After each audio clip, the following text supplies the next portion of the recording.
আমাদের রাস্তাঘাটে কোনো সমস্যা হয়নি, আশা করি ঈদের আগে আর কোনো সমস্যা হবেও না আমাদের এই গরুর গাড়িগুলো। এই যে আমাদের কেউ এখনো ঘর দিবি আমরা সিম্পল এখন কি টাকা ঢুকু তাইনি।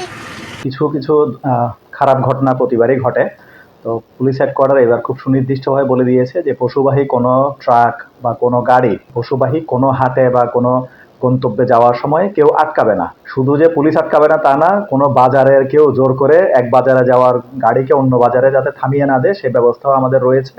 এবং হাইওয়ে পুলিশ সহ আমাদের রাজবাড়ী জেলা পুলিশ আমাদের যে সীমানাটুকু আছে, যে অংশটুকু আছে দৌলতদিয়া ঘাট থেকে সীমানা, এই যে হাইওয়েগুলো এবং বড় বড় যে রাস্তাগুলো আছে, এই রাস্তায় কোথাও পুলিশের কোনো সদস্য, সে জেলা পুলিশ অথবা হাইওয়ে পুলিশ, কেউ কোনো পশুবাহী গাড়িকে আটকাবে না। এটা একেবারে কঠোরভাবে মনিটর করা হচ্ছে। এবং এখনো পর্যন্ত আপনারা যেহেতু সমাজের বিভিন্ন জায়গায় মানুষজনের সাথে মিশেন, আপনাদের কাছে আরো ভালো তথ্য আছে যে এই ধরনের কোনো ঘটনা আমাদের জেলায় ঘটে না এবং সামনের যে দিনগুলো আছে তো এই ধরনের কোনো ঘটনা ঘটবে না। আমরা এই ব্যাপারে একেবারে শক্তভাবে এটা মনিটর করছি। আমরা বিভিন্ন গুরুত্বপূর্ণ বাজার এবং বাস স্ট্যান্ডে আমরা আমাদের যারা কমিউনিটি পুলিশিং সদস্য আছে তাদের নিয়ে আমরা স্থানীয় পর্যায়ে কথা বলবো, যাতে কোনো প্রকার সড়কে যেন কোনো প্রকার বিশৃঙ্খলা সৃষ্টি না হয় সেই ব্যবস্থা আমরা গ্রহণ করব।